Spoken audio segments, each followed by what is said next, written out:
అదరగొట్టే కారం రంగు రుచి ఆచి కారం పొడి.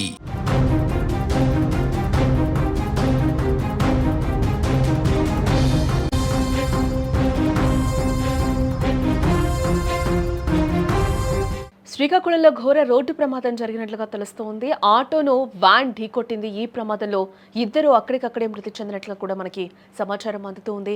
ఆలయానికి వెళ్లి తిరిగి వస్తూ ఉండగా కూడా ఈ ప్రమాదం చోటు చేసుకున్నట్లు కూడా చెప్తూ ఉన్నారు.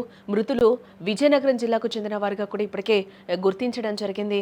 ఏ ప్రమాదంలో మరో ఇద్దరికి తీవ్ర గాయాలన్నట్లుగా కూడా తెలుస్తూ ఉంది. వారిని వెంటనే ఆసుపత్రికి తరలించినట్లుగా కూడా మనకి సమాచారం. జలుమూరు మండలం పరిధిలో ఈ ప్రమాదం చోటు చేసుకుంది.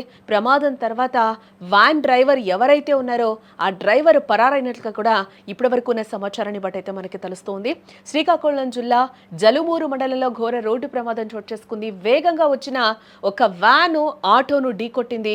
ఈ దుర్ఘటనలో ఇద్దరు అక్కడికక్కడే మృతి చెందగా మరో ఇద్దరికి తీవ్ర గాయాలన్నట్లుగా కూడా తెలుస్తుంది. ఒకసారి మనం విజువల్లో కూడా చూడొచ్చు. అక్కడ ఒక ఆటోనైతే వ్యాను గుద్దేసింది. అక్కడ ఆ మృతదేహాలు కూడా ఒకటి రెండు చెల్లాచెదురుగా పడి ఉన్నాయి. క్షతగాత్రులను కూడా ఆసుపత్రికి తరలించినట్టుగా కూడా తెలుస్తుంది. వీరందరూ కూడా ఒక టెంపుల్కి వెళ్ళి తిరిగి వస్తూ ఉండగా కూడా ఈ ప్రమాదం చోటు చేసుకున్నట్లుగా కూడా చెప్తూ ఉన్నారు.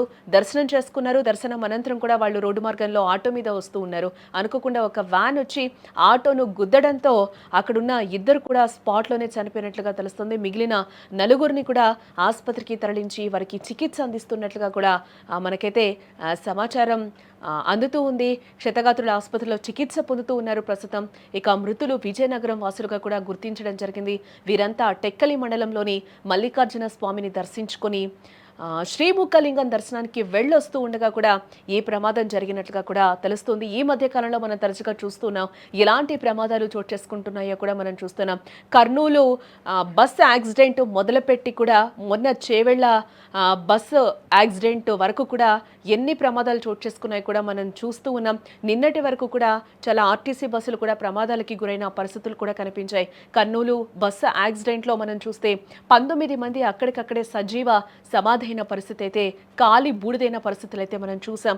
అలాగే చేవెళ్ల రోడ్డు ప్రమాదానికి సంబంధించి కూడా అక్కడ దాదాపుగా 19 మంది చనిపోయిన పరిస్థితి కనిపిస్తుంది. చాలా మంది క్షతగాత్రులు కూడా ఇంకా కోలుకుంటున్న పరిస్థితి కనిపిస్తుంది. ఒకే ఫ్యామిలీకి చెందిన 3 ఆడపిల్లలు కూడా చనిపోయిన పరిస్థితి కనిపిస్తుంది. ఇలాంటి ప్రమాదాలు వరుసగా జరుగుతూనే ఉన్నాయి. మద్యం తాగి కొన్ని అతివేగం నిర్లక్ష్యం కారణంగా కూడా కొన్ని యాక్సిడెంట్స్ జరుగుతూ ఉన్నాయి. ఇప్పుడు శ్రీకాకుళం ఇష్యూకి సంబంధించి కూడా పోలీసులు దర్యాప్తు ముమ్మరం చేసినట్లు కూడా తెలుస్తోంది.